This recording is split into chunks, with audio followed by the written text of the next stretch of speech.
So, Bismillahirrahmanirrahim. So, this is the last chapter that we are covering.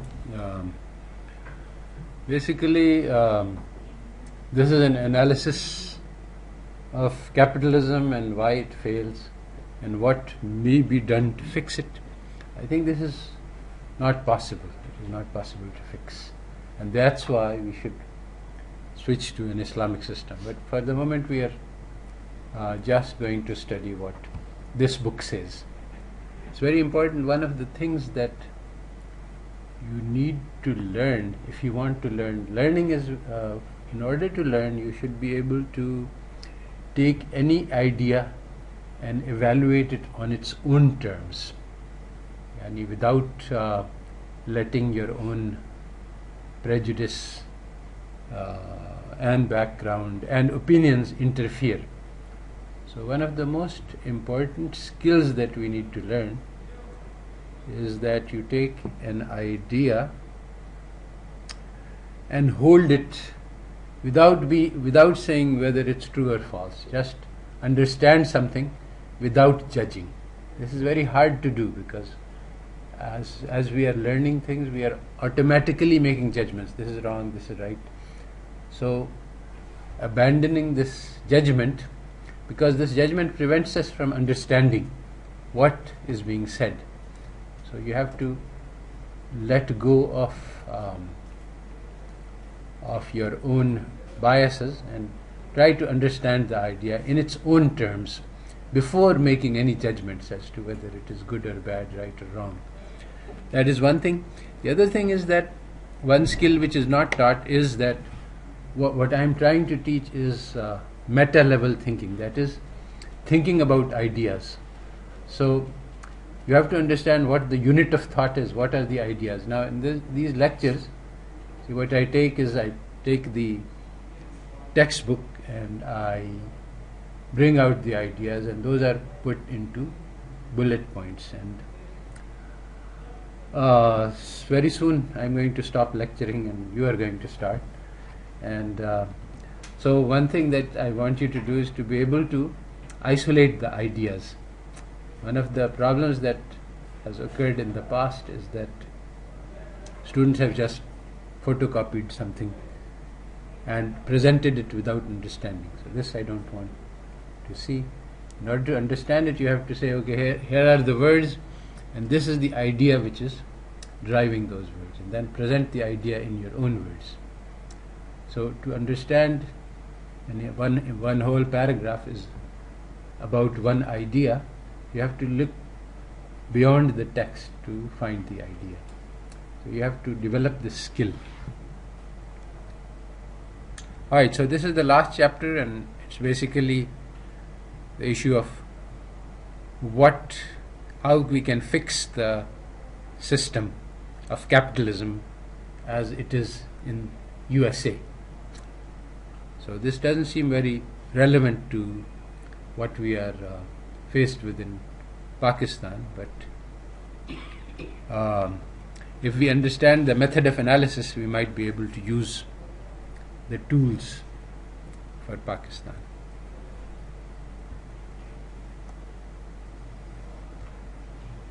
Alright, so these are 3 quotes from Minsky.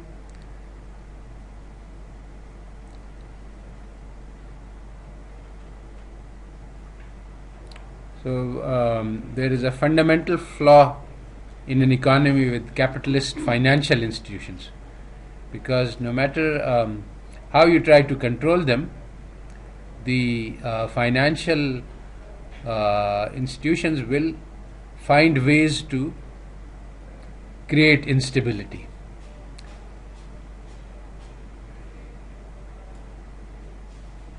So this is one remark. The second remark is that one of the problems that we face today in managing capitalism, the reason why the global financial crisis occurred, is that the theories that we are using to study the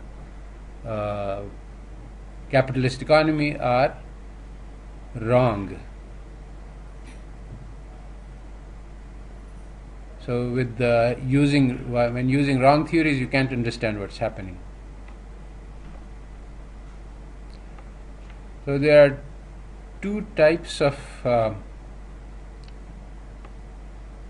issues that arise in capitalism, which is driven by investment. One is that the investment may not always be in the right place. In fact, the invisible hand says that people will always do the right thing automatically. But actually, what happens is quite the opposite. People often make investments in the wrong places which are not helpful for public welfare. A very simple example is that a lot of money goes into buying real estate and stocks, which is not productive and drives up prices and creates a gambling type atmosphere. The same money invested in roads and dams and bridges and factories would be much more productive, but it would earn less return. And that is the point, that by gambling you can make a lot more money a lot more quickly because you don't have to do any work for it. So that's the Smithian problem, the whether or not the investments are optimal. And then the Keynesian problem is that there might not be enough investment. If the investment level is not sufficient, then there will be unemployment. Or if the investment level is too much, then that will lead to inflation. So controlling the level of investment so that it's just right, this is the Keynesian problem. So in both of these ways, in fact all three of these ways, capitalism is not a good system. It leads to crises, financial problems, it leads to investment being placed in the wrong places, it leads to insufficient aggregate demand, so unemployment or inflation. So one basic idea which is taught very deeply and fundamentally and profoundly in economics is that the free market takes care of everything. But actually the opposite is true. In the free market everything is left free and nothing works right. So investment is insufficient and causes unemployment, or it's too much, causes inflation. The financiers are always trying to make a profit and in making a profit they're often harming the economy. So exactly the opposite of the invisible hand, the free market forces completely destroy the economy. So the question is how we can manage things so that so as to improve the capitalist system and make it work.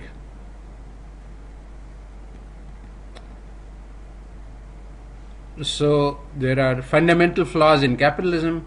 It routinely creates unemployment or alternatively inflation. It leads to increasing inequality because those people who have wealth have the maximum opportunity to make more. And basically it has, Minsky's contribution is that there is a built-in increasing fragility and instability. And if you try to change the system, if you try to reform, the system itself will fight these efforts and will try to circumvent these reforms. And so this is the reason why there are business cycles, there are booms and busts. As the financial sector goes out of control, it creates a boom, and then to control the problems you have to bring in the economy, you have to tighten the controls, and that causes a bust. And this is an inherent feature of capitalism. And the final thing is that this is not recognized in conventional macro theory, which is why they don't understand the system which is running the world. They don't understand macroeconomics, and that's why they cannot predict the global financial crisis, they cannot predict the Great Recession, they cannot take the right steps to remedy the recession. And the same thing we can say about Asad Umar also, that the economy is not understood by economists. Asad Umar is not even an economist, so he relies on advice from economists, but the advice he gets is uniformly wrong because it's uniformly based on wrong models of macro. So Keynes did discover one important flaw. This is very important. I mean, when Keynes came into the picture, the classical theory said that there will always be full employment because there is supply and demand of labor, and in equilibrium the supply of labor will equal the demand, and it is the wage that will change to equilibrate. So Keynes said this is not true. So this is one fundamental discovery that, and Keynes said that in capitalism you can have insufficient investment, which will be, yani the market, the level of employment generated by the market has no relation to full equilibrium. It can be too low, it can be too high. When it's too high, then it leads to inflation, and if it's too low, it leads to unemployment, and so the government needs to actively intervene. This is a very serious problem in the sense that Keynes denied the applicability of supply and demand theory. So he's saying that supply and demand doesn't work in the labor market and doesn't work in other places as well. Supply and demand is your most fundamental and basic economic model. It's at the heart of how economists think about the world. And so if this is wrong, then everything is wrong. And that's actually true in terms of theory. So Keynes discovered one important flaw, but basically the follower of Keynes, the way that the Keynesian model was interpreted was to trivialize Keynes and basically reduce it to an issue of fixed wage rigidity. So basically what Keynes was interpreted as saying is that in the short run equilibrium doesn't arise because the wages are rigid. So basically then there is nothing really wrong with neoclassical theory. Everything works in the long run. In the short run, because the wage cannot adjust to the equilibrium level, so you have unemployment. So this is called the neoclassical synthesis, which basically synthesizes classical economics with Keynesian ideas. So both are acceptable and both are valid at the same time. This is actually a very serious misunderstanding of Keynes. So, but basically the followers of Keynes, the Keynesian economists, said that capitalism is inherently stable, it drives towards equilibrium, but there are occasional problems which arise because of this rigidity in wages, shortfalls in aggregate demand, and you can solve these problems by monetary and fiscal policy and push the economy back to stable full employment equilibrium.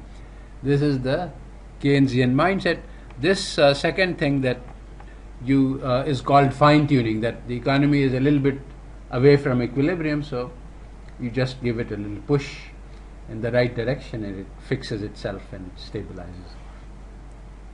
This is also called pump priming, that sometimes there's no water in the pump, so you have to put a little bit in to start it up, and then it just takes off and works on its own. So the system is basically stable, but sometimes it needs a little kick in the right direction. But the Minsky framework is that this is wrong. The equilibrium itself is fundamentally unstable. So this is a different idea.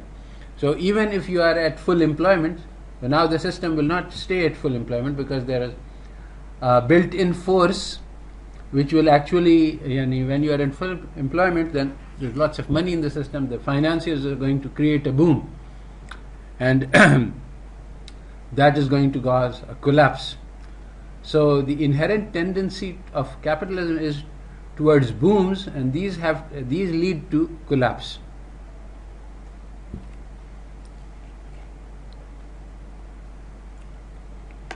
So these tendencies can be controlled to some extent by fiscal and monetary policy, but this is not a simple thing because The economy does not work in the way that you think it does, and fine-tuning does not work. The Keynesian type idea doesn't work. We have already discussed this.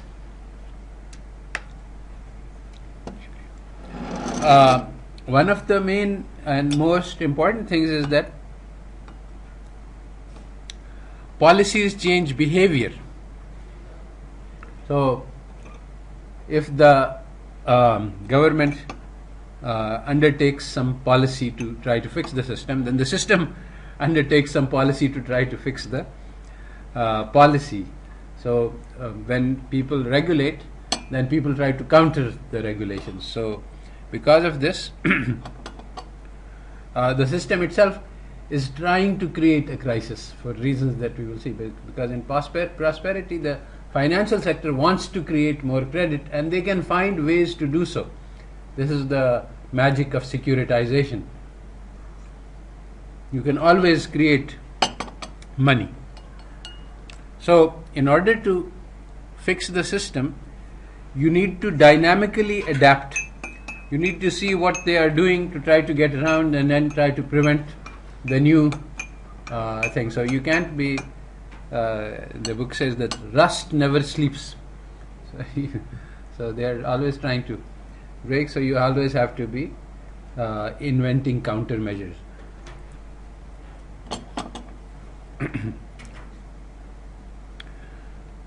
So Minsky recognized that there are many varieties of capitalism. There is not one, capitalism is not one system. There are 57 varieties of it.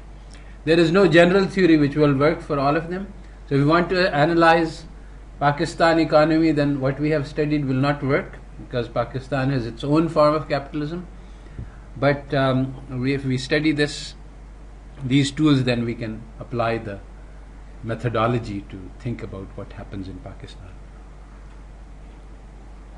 So general theories are either completely wrong, which is the case with macro theories. Conventional macro theory is completely wrong. This DSGE, this real business cycle model, all of these theories ignore the financial sector. As somebody said, that your main macro models, all of them, there are 7 different schools of thought. In them, banks are completely irrelevant. They are places where you store money. It's just like your piggy bank. You put money in, you take it out. You don't have to count the number of piggy banks in the economy, because they have no bearing. Similarly, finance doesn't matter.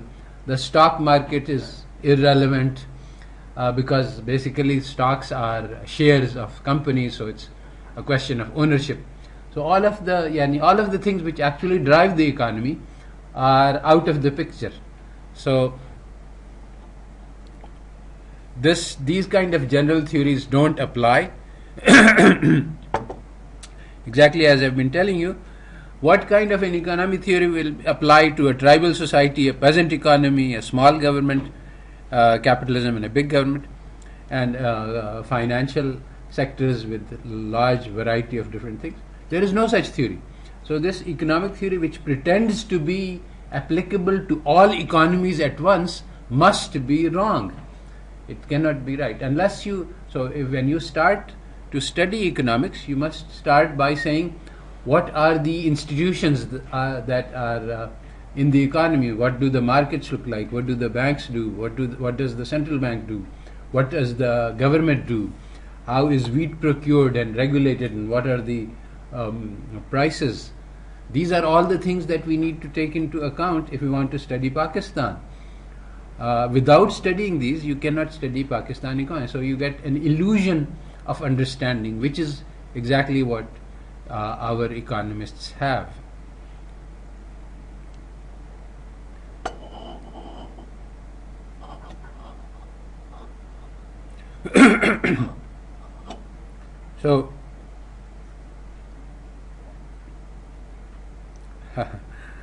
So this one, basically, you have to start with institutional analysis. That's what institutional economics is called. And short for Hyman Minsky, never gave up the hope that communication with the profession is possible. Now that is a very important. Keynes also said similar things about how difficult it is to persuade economists, how they refuse to accept facts which are in contradiction with the theories. And the profession is still very much the same. So I'm not very optimistic about the possibility of communicating truth to economists. You can speak truth to power, but speaking truth to economists is very difficult. So, post-war prosperity led to money-manager capitalism, which is one of the most unstable varieties of capitalism there.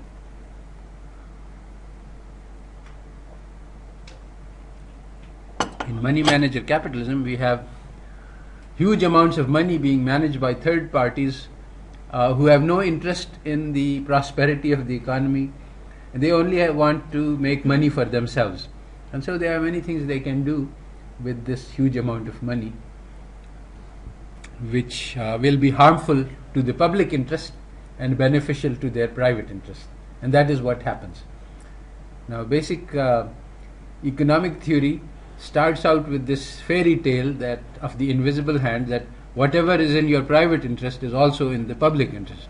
This is so stupid, it's unbelievable that how can economists believe it? And that's why I'm not very optimistic about the possibility of communicating with economists, because once you have swallowed this lie, then you can believe anything. I mean, everybody from their personal lives knows that selfish behavior will harm the public interest.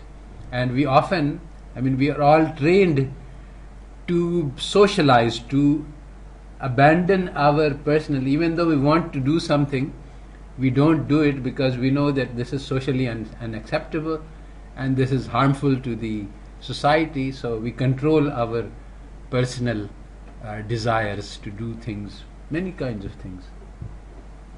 So we know that the personal interest, the selfish personal interest, is not aligned with the interests of the society.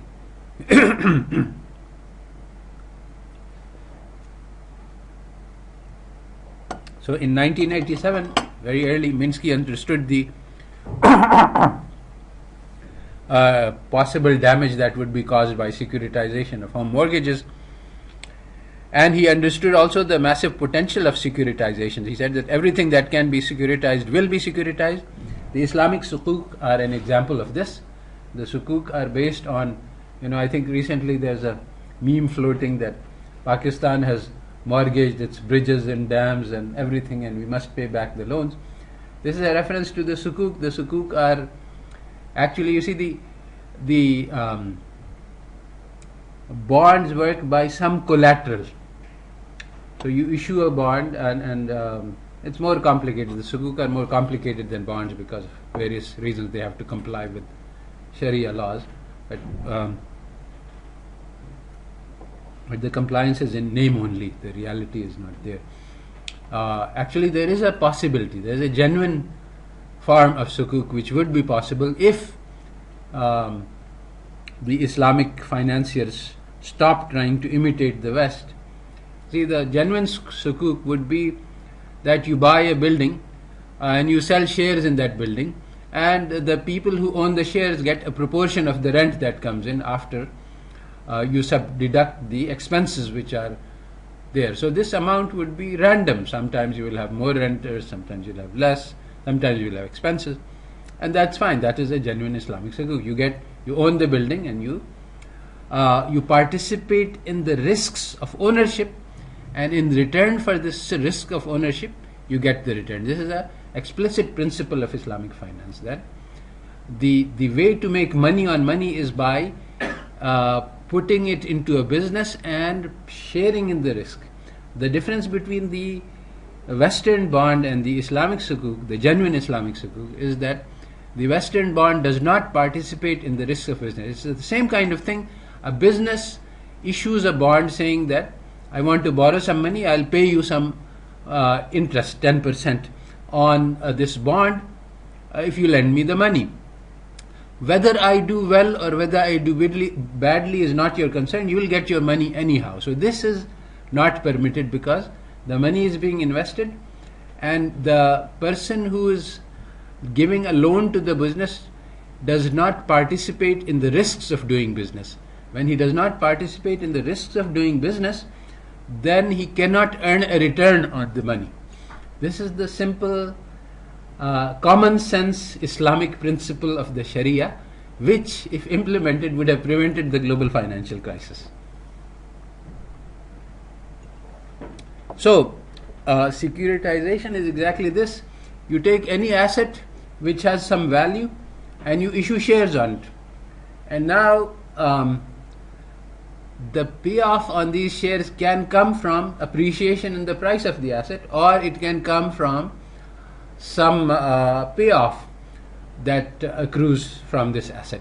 Like if the asset is a farm, then the production that takes place on the farm is earnings of that asset, and the owners of the farm, even the shareholders of that farm, are entitled to a return from that. So this is called securitization. That is, you take the real asset, the asset is a real thing, and then you issue some paper which represents ownership of that asset. Now, one very important Islamic principle is that debt cannot be traded, and this is the crucial difference between modern finance and Islamic finance. Modern finance is completely based on trading of debt, and Islamic finance prohibits this central tool. So what happened in the global financial crisis was some economist came up with the bright idea of packaging mortgages into bundles differentiated by risk classes. And according to the economic theory that I have studied, this is a great idea, brilliant idea. In fact, this man was boasting about how he had transformed the mortgage industry because of his idea. Then he laid low. I was trying to look up who this was, but I couldn't find his name anymore. So he said that, you see, one mortgage has idiosyncratic risk. The particular man can fail. But if you take 1,000 mortgages, there is a law of large numbers which operates. That maybe 5% of these mortgages will fail, 95% will work by the law of large numbers, and this 95%, the return from the bundled mortgage is much less subject to risk. The variance of the average is much less than the variance of the individual piece, because the risks cancel each other out. This is the basic statement of the law of large numbers. So when you bundle mortgages, you reduce the idiosyncratic risk, and you can classify different mortgages into different risk classes.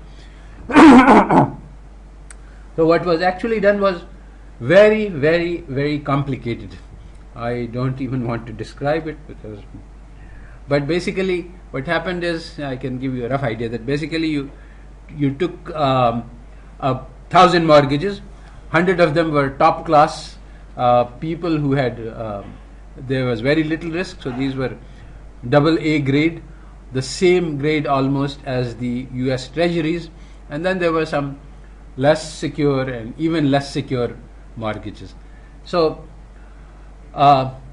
the less secure, you had a varying risk profile. Then you created some financial gimmicks to so that the higher risks would give you higher returns. Then you bundled in some derivatives and some CDOs, which would make the package secure. And ultimately, basically, they worked it out so that the rating would be high. So the ratings of these, when they finished doing all of this financial engineering, was such that it would be AAA ranked, almost the same as US government T-bills. So the pretense was that these things are completely 100% safe, just like US T-bills. And there were many gimmicks, like suppose that there is a default, then the people who were holding the MBS securities, they would be paid first from the top tranche, which was completely secure. They had the first priority in terms of payments, and other people who were also going to be losing money would be paid later.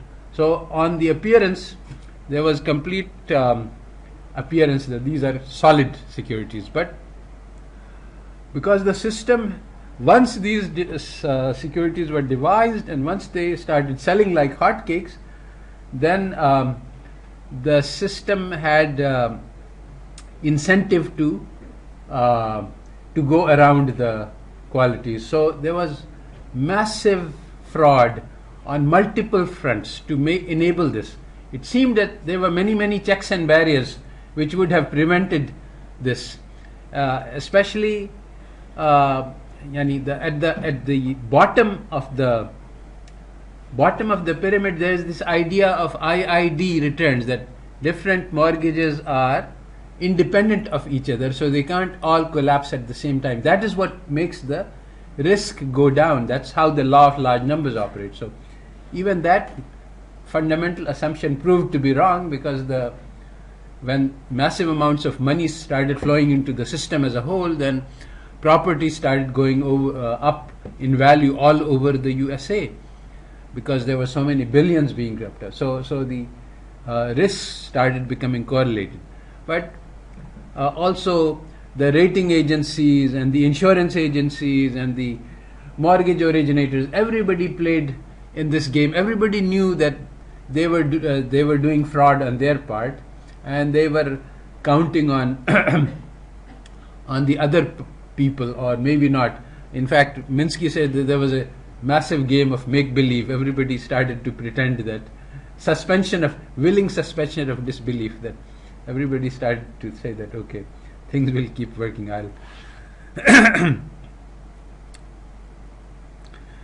So now we have a number of books. I have given you to the read to find out about the trees. What happened? Who did what to whom? And you can study these. Those are the trees which make up the global financial crisis. One of the skills that I would like for you to learn, and this will differentiate you from all other dojos, is that you have to do thinking simultaneously at two levels. You have to know the details of of what happened, who did what to whom, what was the Lehman Brothers doing, and why did they fail. These are the trees. But also you have to understand the big picture.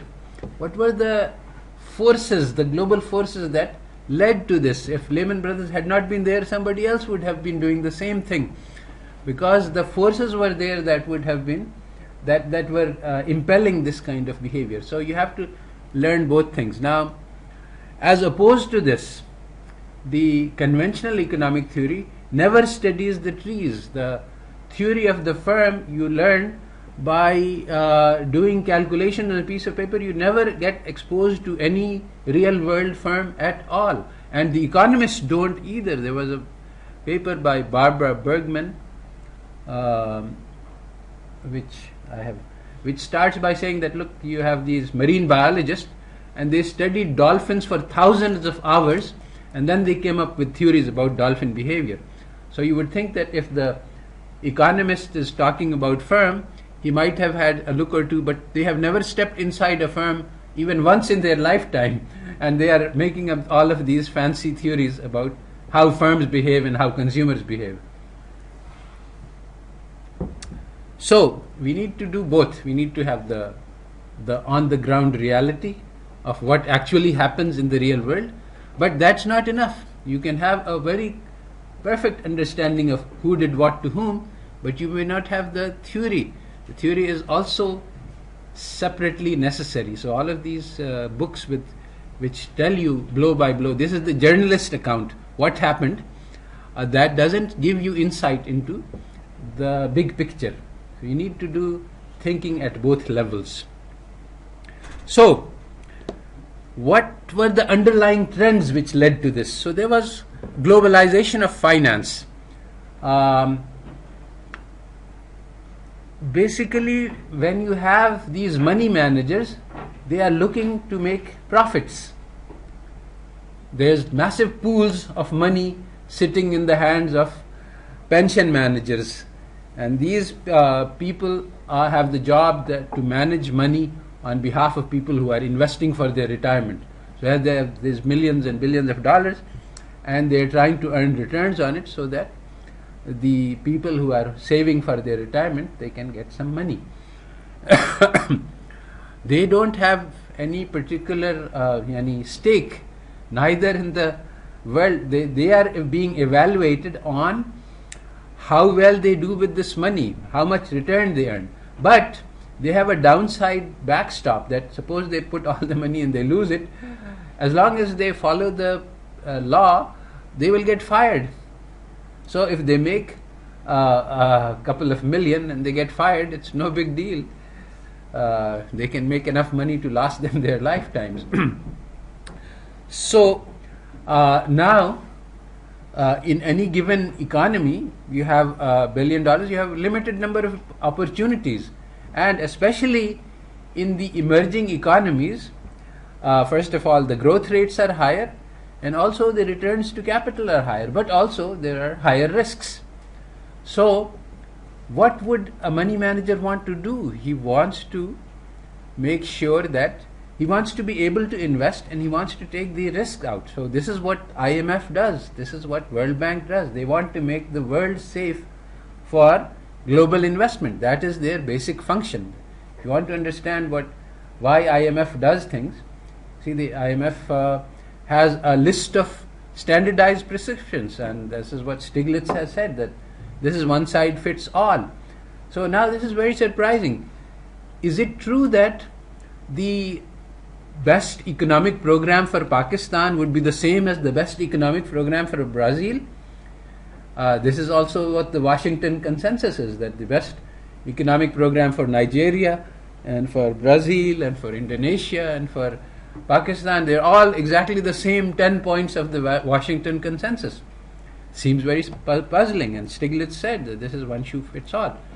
How can you understand it? Well, there's only one goal that they want to achieve. They want to be able to make sure that a foreign investor can put money in, make returns, and get it back out. So what does that mean? First of all, it means privatization, because you don't want the foreign investor doesn't want to be able to have to compete with big government-owned firms which are not bound by profit considerations. So they can take losses. Otherwise, you see, local domestic firms, you can drive them out of business. Like we had fairly good local domestic ice cream companies which were driven out of business by multinationals which came in, and they hiked the prices, they kept their prices down until the local businesses failed, and this is a standard tactic. So now if it was a government firm, they could keep going on while making losses, but the private sector cannot stand against. So one of the key elements of multinationals who want to operate is privatization. Similarly, you want to have freely convertible exchange rates, so that when you put capital in, you can get your money out, and many other elements. If you analyze them from the point of view of how this will benefit Pakistan, you will be puzzled. Although the package is always sold as being the best for Pakistan, and this is something which unfortunately too many people believe. So they think that nowadays the cover has been blown, but in the past people used to be much more believing that the economic hitmen are actually trying to selflessly promote the interest of Pakistan, which is rather ridiculous, because if you read their own literature, they say that every country acts in its own interests. And so, if you try to understand the Washington consensus as being policies which are beneficial to Pakistan, you can't do it, because the policies do not take into account anything about Pakistan. So it's very hard to see how some general principles can be used everywhere in the world. But if you try to understand them as policies which will enable multinationals to benefit, then you can understand these policies quite easily. So, there's lots of money available in the rich countries, and it is seeking high returns, so this will lead to globalization, because money has power. So they will be able to control the treaties and the behavior of the World Bank and the IMF and local governments as well. I mean, the Pakistani government is certainly not immune to the influence of foreign money. If you watched the movie Tigers, then you will see how the government makes, either they make laws in favor of multinationals, or they make laws against multinationals, but they are never enforced. So either way, it works the same. In fact, making the laws and not enforcing them gives you a dual edge, that look, we are doing all we can, and actually on the ground you're not doing anything.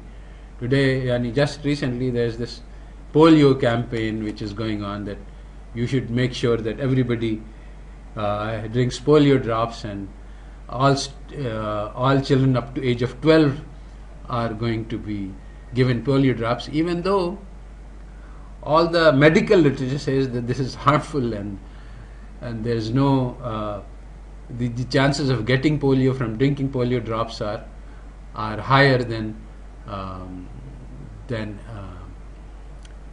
actually acquiring natural polio.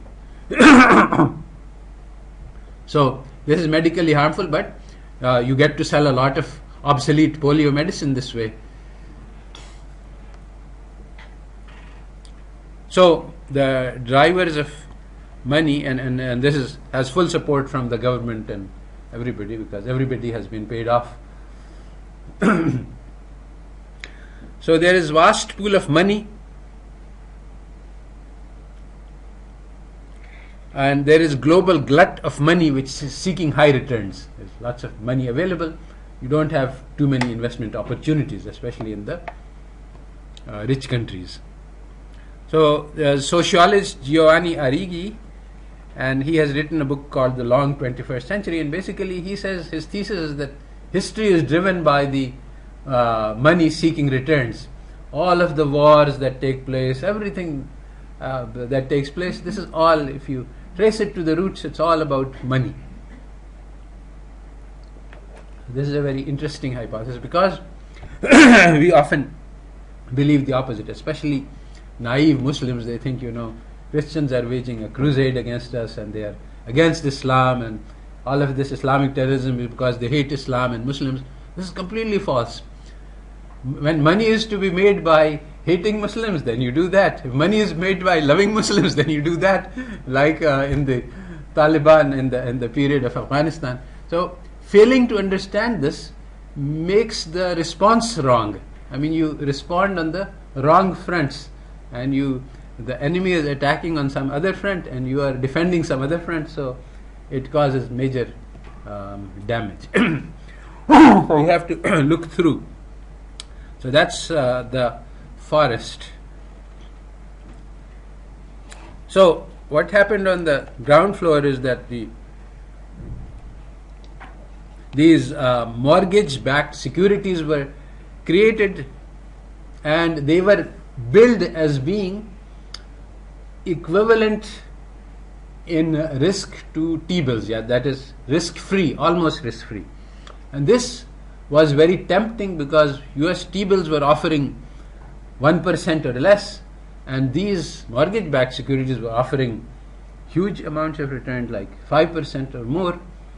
So there was an enormous differential. A lot of people, there was lots of oil money in the world. People were selling oil and making dollars by the billions and the trillions, and they were not, they didn't have any particular thing to do, invest it, so they the safest investment was a T-bill, but it was not paying any returns. So they said, okay, this is something which is almost the same as a T-bill. So and it's making a lot of money for us. And if you have a 5% return on $1 billion, that's a very respectable amount of money. So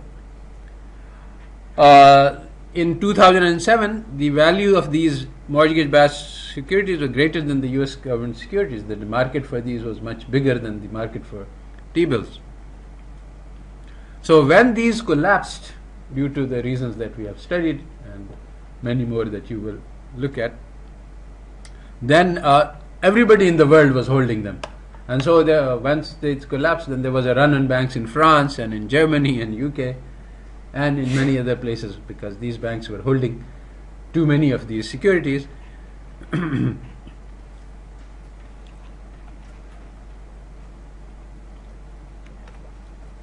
In the so this globalization and this trading of securities created increasing fragility in the system. We are trying to analyze what happened from the 1980s until the global financial crisis. So one of these things was the sale of these mortgage-backed securities and the globalization. There was also the rising prominence of shadow banks and the declining share of regular banks. Regular banks used to be a very big part of the economy. In 1980s, they were 50% of the financial assets were owned by them. This declined to 25% as the shadow bank sector became very large. And this is something we need to understand. The world was becoming more and more a global casino, with these money managers trying to place their bets in different countries and trying to make returns and insuring these bets with other gamblers, giving the appearance of safety, but actually increasing the risks, the global risk to the system. See, when I go as a person and I put my money into the shadow bank, there is a there is an idiosyncratic risk, which is the risk to that one bank and the risk to me. And then there is the system-wide risk, which occurs when everybody is doing something. So it's very hard to evaluate. Idiosyncratic risk may be low, the risk for one person may be low, but the system-wide risk of collapse may be very high. Same kind of phenomena occurs in the masjid. When we go in, everybody has a mobile, and the risk of my mobile ringing is 1 in 1,000. So no risk for, so I don't need to turn it off. But if there's 1,000 people in the masjid, then one of them will ring. So the system-wide risk is very high. So the safest loans in the USA were the mortgages, and these became the chips that were used in this global casino. And there was very complex packaging done. We have already discussed the packaging of the multiple mortgage-backed securities. These were already very complex, but what happened was even worse, that okay, you take these mortgage-backed securities and then you make bundles of bundles. So you have one collection of mortgage-backed securities and another collection and a third collection, and you take all of them and package them, and then you can make bets on this in many ways. In the mortgage-backed securities, there were these CDOs that were bundled in. The CDOs were collateralized debt applications. So they said that, all right, if this person who has a risky mortgage stops paying, then this other person will start paying the mortgage. So you purchase this, so it seems perfectly safe, right? The risky mortgage is covered. But the party, so now you can have a bet on this also, that okay, this whole collection will fail. to produce. So if this collection fails, then I will pay. So now you have two sides. One party is betting that this collection will not fail, and so they are making payments for this bet. The other party is betting that this collection will fail, and they are collecting premiums, but they will be put on they are collecting payments for this bet, but they will be obliged to pay off in case the mortgage fails. So now there is this CDO, which is collateralized debt obligation, which is going to pay off which requires payment if the mortgage doesn't fail, and will pay if the mortgage fails. Now you can take collections of these and make bets on them.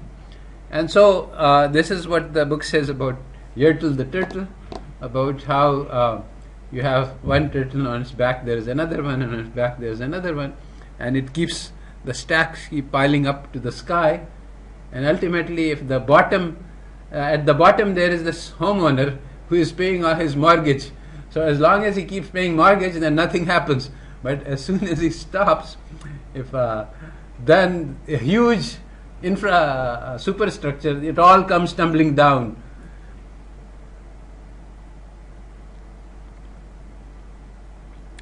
So the rise of shadow banking was missed by economists completely, and also, more surprisingly, by the Federal Reserve Bank. And Minsky, who had links with the real world, was aware that these changes are taking place. Now, I would like to pause here for a methodological note, because one of the crucial things, one of the things which differentiates this course from all other macro courses currently being taught, is the methodology. And you need to understand this, because you need to understand where your comparative advantage is when you go into debate or discussion or argument or battle with kids from the other dojos. So the basic methodology of science, which is very simple, easy to understand, plain, is that you look at the real world and you try to understand it. You cannot understand the full complexities of the real world, so you strip away many elements. Like in conventional economy, you say, okay, banks are just a place you put money in, and you take it out when you want, so we don't need to have any banks in our model. Now if that is how banks function, then this is perfect, and this is great, and this is how you should work.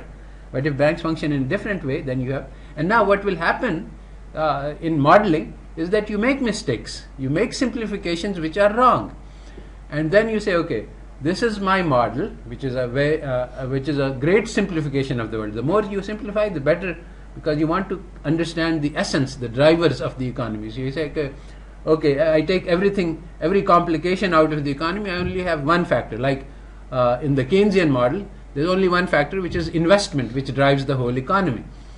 And so fluctuations in investment. Now that's a good start point. You try to see how much you can explain with this one factor. And as you try to match what the model produces with the real world, you'll see that, okay, in some places the model does good, and in other places the model does bad.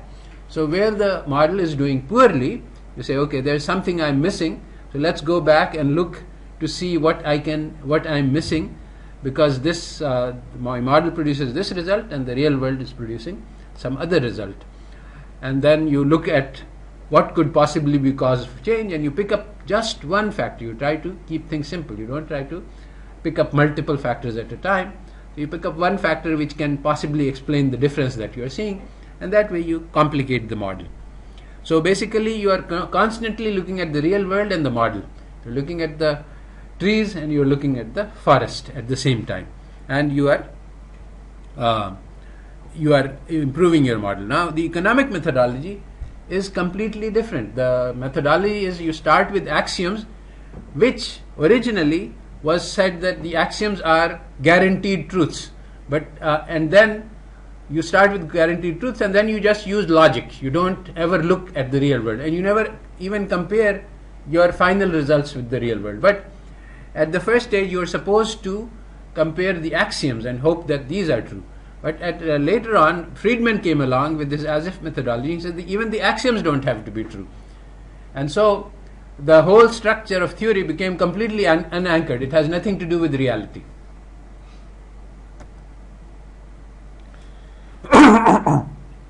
So what happened in the 1980s, now we are looking at the trees again.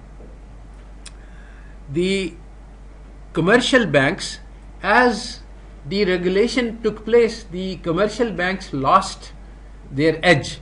There was the money market opened up where people were allowed to invest in stock market, and this was the basic barrier that had been placed in 1930s. The people were not allowed to, investment banks were separated from commercial banks. Ordinary people put their money in commercial banks and they never saw stocks, and the banks are also prevented from investing in stocks. So basically one of the main reasons for the global financial, the Great Depression was that the people started investing in stocks, and that was realized, so it was prevented. So now these now accounts opened up, which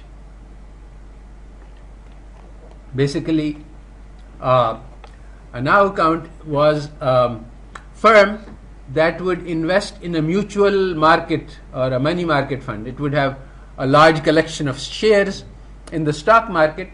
You could put money in, the money would purchase a share in this mutual fund. But the bank allowed you to treat this as a checking account. So you put money in, the money is actually in the stocks, it will pay off returns. These returns were variable, but the bank guaranteed you against loss. And you could write checks on it. So now people can get large returns according to the market, and they can also get all the services that the commercial bank is offering. Furthermore, these accounts also started offering credit cards and all sorts of services which the commercial banks offer. So now the commercial banks became non-competitive because they were bound by rules and regulations. There was a maximum interest they could pay, which was 5%, and they were prohibited from using the money to make high return risky investments. So basically there was actually a problem that the people did not evaluate the risks of the shadow banks correctly. They thought they are just as safe, when in fact there was a crucial difference. The commercial bank deposits are guaranteed by the FDIC. The shadow bank deposits are not guaranteed. You could lose it all. If the stock market collapses, theoretically you don't need to get any money back. You shouldn't get any money back. So there was the supply of money which is coming into the banks, that was made non-competitive. Also, because of the existence of the money market, it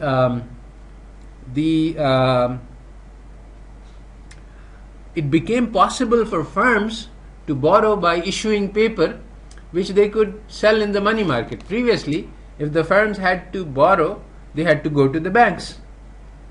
So taking short-term loans or long-term loans, they had to go to the banks. But now it was possible for them to issue a short-term loan paper and sell it to one of those shadow banks, and the shadow banks would give them loans effectively by using their paper for collateral. So commercial banks became squeezed for profits on both sides. They had less supply of funds and less demand for their product, which was loans.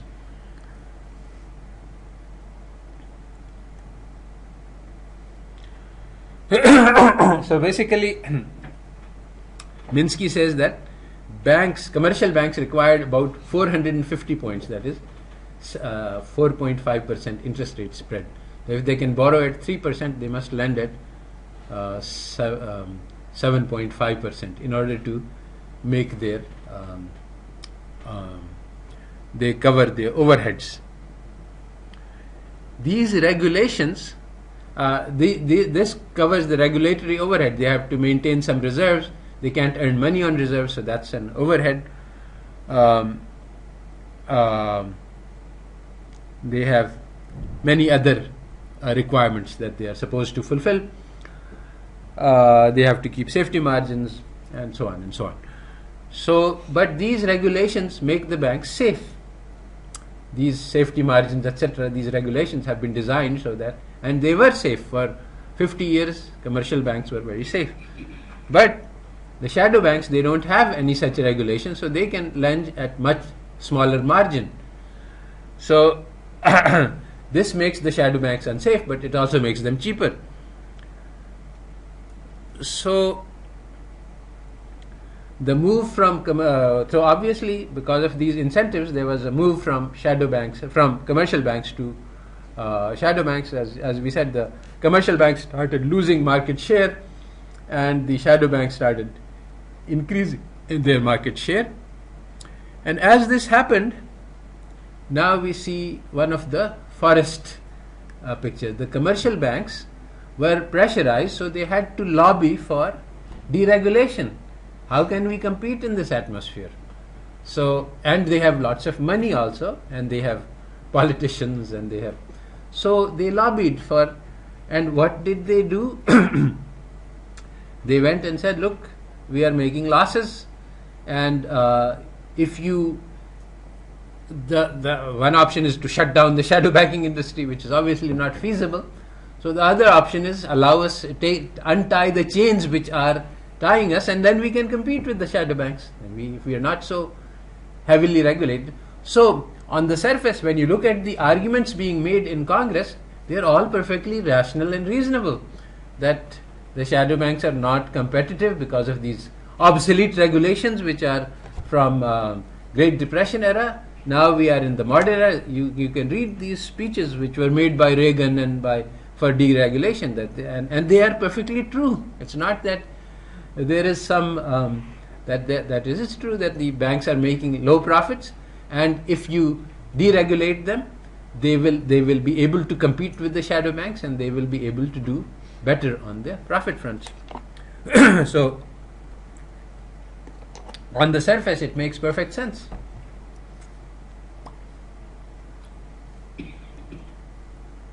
But this did happen. The banks were deregulated. They were allowed to do a lot more risky things than they had been before. So the people, you see, behind this also, there's an ideological debate going on. Some people say that the free markets are the best, and government regulations are responsible for all the problems that occur in the economy. So superficially, what they are saying is right. When the government regulates the banks, it makes the banks less profitable. And so what the free marketeers say, and they continue to say, is that look, just remove all the regulations, the people will regulate the banks. That if the bank is doing something risky, the people will not make deposits in it. But this is manifestly false, in the sense that the people made deposits in the very risky bank, and people are not capable of assessing risks properly, and actually to evaluate how risky the bank is requires huge amount of knowledge which even the Fed doesn't have. So for an ordinary person to go and to expect the ordinary people to move deposits from risky banks to less risky banks as a means of regulation is just completely crazy. But this is the position which is taken by the free marketeers. But on the one hand, you see, this is the problem, that the free market ideologues always have, and they're always working with half truths. So there is a positive part which is undeniable to the argument, and that part makes it more difficult. I mean, to argue against them, you can't say it's all baloney, because there is some truth to that argument as well. So you have to understand that the counter argument has to be made in a sophisticated way. A very simple counter argument does not work. So it was understood in the in the Great Depression that one of the problems that occurred was the balloon mortgage, that people were getting these mortgages which you have to pay installments for a certain while, then the whole, in fact, you only pay interest on the loan, and the whole amount becomes due in 1 year from now or 2 years from now. So the point is that you have to refinance these mortgages. These are the speculative finance of Minsky, where you are able to pay the interest, but you are not able to pay the loan. So you hope to refinance the loan later when things become more favorable. One of the ways that things become more favorable is if the house doubles in value. So the same loan, which was very risky, 100% equity loan, becomes a 50% equity loan, which is very safe. You are borrowing only half of the value of the house. The collateral is worth twice as much as what you are borrowing. So that's a very safe loan initially. When you so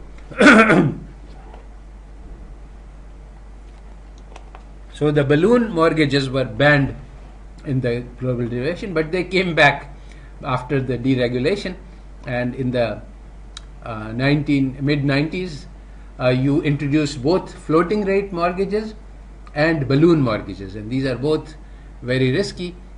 The floating rate mortgages subject the mortgagers to interest rate risk. Suppose he is making a stream of payments which is just barely possible for him to do at the current levels of interest and his income, but now suppose the market interest rate rises, the payments that he has to make monthly become higher, and now it might be beyond his budgetary capabilities.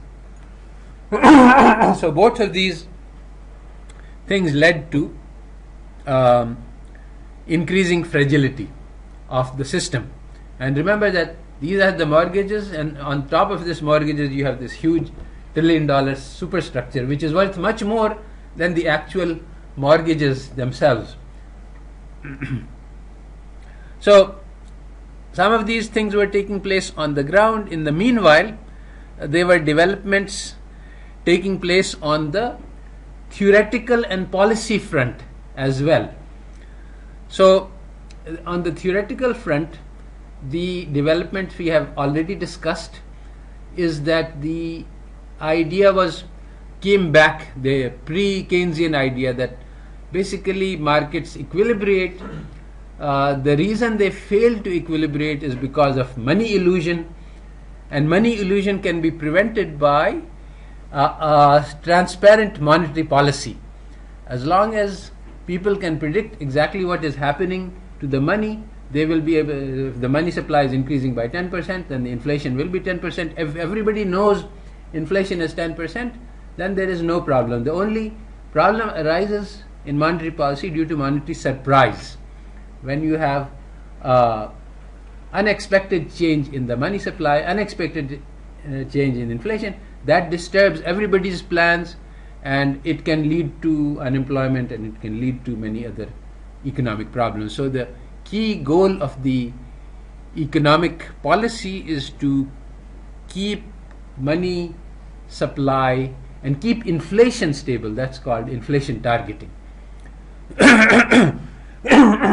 For a while it all seemed to work.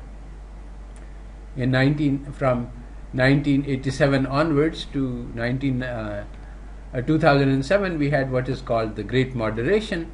There were business cycles where the ups were very minor and the downs were also very minor.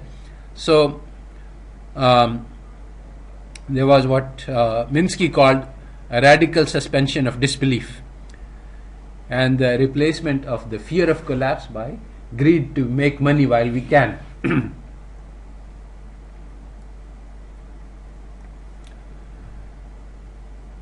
So we are working on the conclusions here, and he says that this is how we're looking at the actual developments, and now we put down the normative goals, what should have been happening or what we want to see happening. So basically, according to Minsky, the main function of the financial sector is to promote the capital development of the economy. This is what it should be doing. What they are doing is pursuing profits.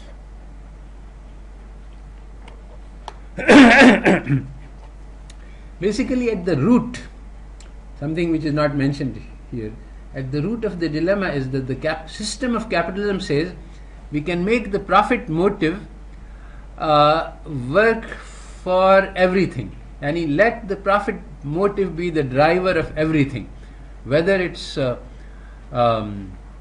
firms, banks, management, whether it's families. I mean, when you get to Stigler, you're talking about making marriages on the basis of monetary motives, and suicide, the economics of suicide is also, and of course we see that in Pakistan when people get desperate. So it's not, really, that's what I'm saying, is that everything is a half-truth, and the half-truths make it more difficult to counteract. That yes, when you marry, you look at financial constraints also, but that is not the only thing. And similarly, in all other decisions, money is an important driver, but it is not the only thing. There are other things which matter as well. So the financial system does do capital development, but it also does other things. And if it is driven by the profit motive, maybe it will not do the capital development very well.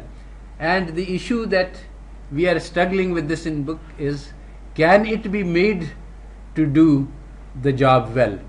And what the Islamic point of view is that no, we don't want to use profit motive as the driver of the economy. We want to replace it by the service motive. And how can we do that? Man has built in greed and profit motive. So this is going to be a battle. You have to work on changing people, and while we are working on changing people, we will have some people who are bad apples, and they will be pursuing. So we need rules and we need regulations, but we need to work on changing people as well. It's not enough to just make rules and regulations and allow people to be as greedy as they can, which is what basically conventional economics says, is that we can't work on people. People are exogenous. The behavior of the people is not, that's part of psychology, that's not part of economics. So in Islamic economics, we work on people as well as institutions and regulations. And we don't say that, okay, if everybody is good, then everything will work out. That's too idealistic, it doesn't work. But we work on rules and regulations, but the primary object is to work on people.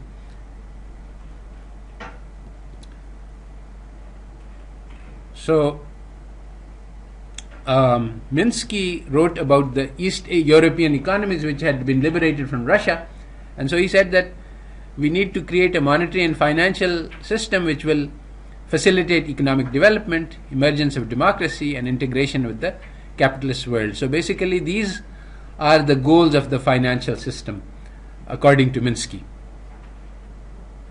So Minsky thinks that the goals of capital development include development of public and private infrastructure, technological advances, development of human capacities through education, training, health and welfare, full employment, more equality and stability. All of these are goals that Minsky proposed that the financial system should fulfill. So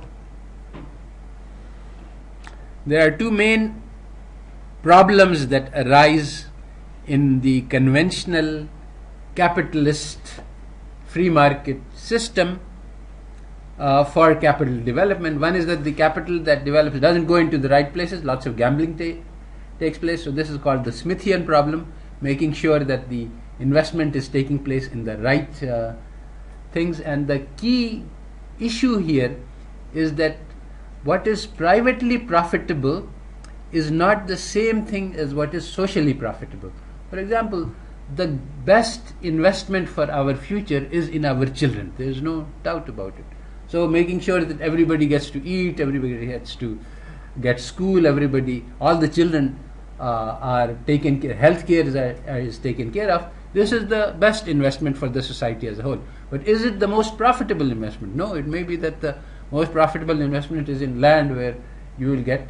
So the investment in the children is long term, and may not have the highest returns. You may not double your money in 1 year, but it is the capitalist economy is driven by the private profit motive, and that's why the Islamic economic system that we would like to promote would not be driven by private profits. It would be driven by the socially desired. So people would invest because something is socially desirable, and this is something which can be done. This is one very important difference between conventional economics says that man is basically greedy, homo economicus, and there is nothing that can be done about this. So we have to live with this, and we have to utilize the greed. But this is not true. People have, according to Islam, people have both tendencies. People have also a good side and a bad side, and they can behave badly and they can behave well, and there are ways to create change in people, and we can study these methods, and people are working on how do you change social norms. So currently we have high levels of corruption, but we can change these norms to create high levels of integrity and honesty. This has happened in many different countries, in many different places. Even in China, one of the contributions of Confucius was that he created a cadre of civil servants who had high integrity and competence, and this was a transformative event for China. And this is a key to change in Pakistan as well. If we can get competent, efficient, honest public servants who are motivated by the desire to serve the country instead of ruling the country, this can be done. So, coming back to the book, he says, how can we do this within the capitalist framework? So, when you had Reagan-Thatcher deregulations, then both of these things happened. Both of these problems arose. The capital markets started investing in the wrong directions, in high risk, high return investments not meant for the public good. As a result, in the US, the public infrastructure declined, the public schooling declined, and a lot of harm was done to the public interest because the money manager took their money and started making high risk, high return gambles all over the world without looking after the public interest in the USA.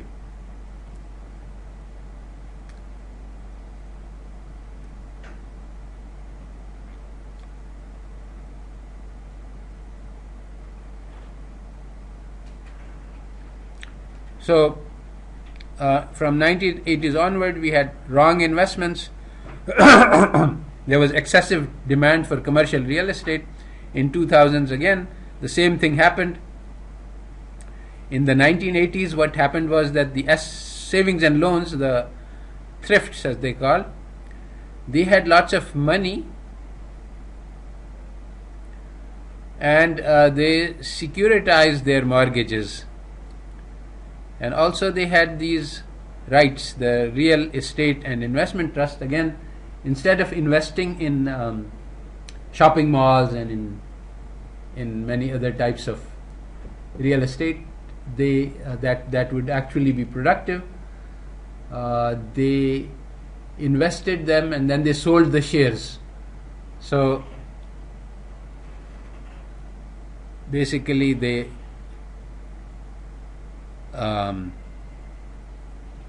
investment started taking place in the wrong directions. There was a great demand all over the world for US securities which were low risk. So the mortgages were you have to look at the demand side. On the one side we see that all of these people were doing all of these very shady practices, but on the other side there was global demand for US high-grade securities because lots of dollars were flowing into the market, and the people all over the world were holding dollars because dollar is at the backbone of the international trading system. And the East Asian crisis had revealed to the banks that there's more fragility, and they didn't want to go into economic collapse, so they started holding more dollars. So there was huge amount for demand for dollars by central banks all over the world. And then they were holding dollars in US treasuries. That's the safest. The central banks have to hold safe investments. So there was this demand for investment that was nearly as safe as the US T-bills, but would pay higher returns. So there was these Alt-A mortgages, which were very, very safe mortgages. Usually they were mortgages that were refinanced. There was this $1 million home, and you have already paid off the mortgage, and now you take a second mortgage on that, which is on small value like 100,000. So it's backed by, this is a 100% safe mortgage because the security which backs it is 10 times as large as the debt that you are taking. So the collateral value is very high. So these can be considered just as safe as US T-bills. So, but the demand for this led to the creation of fraud securities, which looked like they were just as safe, but they were not really. So the point here is that the demand side should also be taken into account. From 1980s onwards, in the USA, we had lots of credit creation, but we also had insufficient aggregate demand. Unemployment was at a high level and stayed at a high level, even during the bubble-fueled booms. So this is one of the basic insights of Minsky also, that the Keynesian aggregate demand policy will not lead to full employment, because basically as you pump money into the economy, it will start creating inflation a lot before it reaches full employment, because the money will not flow to the right sectors where there is maximum capacity. The money will flow to the sectors which have bottlenecks, so it will start creating inflation. And while the sectors which have excess capacity, money is not reaching them, so unemployment still remains. So how should we design reform? Well, how to solve the wrong level of aggregate demand is one of the problems. So if you have excessive demand, that's easy to curtail. The current response is the wrong response. Suppose you have high aggregate demand. That's what we did in the Monetary Policy Committee here. We hiked the interest rate because the aggregate demand is too high. But this is not the right response, because basically this is a overall choking off of money, and what you need to do is target it. You need to make sure that the excess demand, because you have excess demand in some sectors and insufficient demand in certain sectors, so a broad target policy cannot work. So what you need to do is make sure that the credit is going to the right sectors. There is a book called The Princes of the Yen on Japanese economy. Very interesting book written by Richard Werner. And this book shows that the amazing growth rate of Japan started from zero after the World War II, where it had been completely destroyed, and became the economy with the highest GNP per capita in the world, overtaking the USA. So how did it do that? He said that he writes that the key strategy was a targeted lending.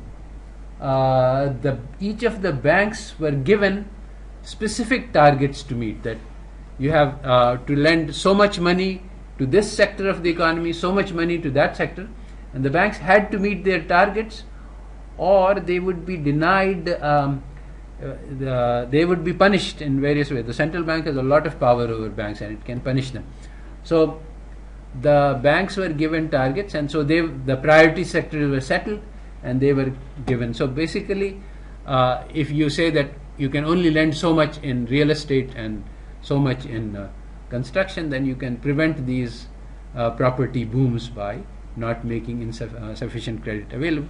So basically, that's the key. Currently, the wrong macro theory is in place because we are looking at the economy in too aggregative a level, and this is the same problem with the SGE models, that they reduce the whole economy to one sector, and that is just too crude a picture to enable. The model is wrong because it's not fine enough, and we see the failure of the model, we make it more complicated, we put in relevant sectors. So currently, the idea that we can increase the rate and that will reduce the money supply and that will choke off inflation, this is true to a certain extent, in the sense that it's a half-truth, that you kill the economy and nobody will want money, and so you will get inflation. But this is really like a very bad way. It's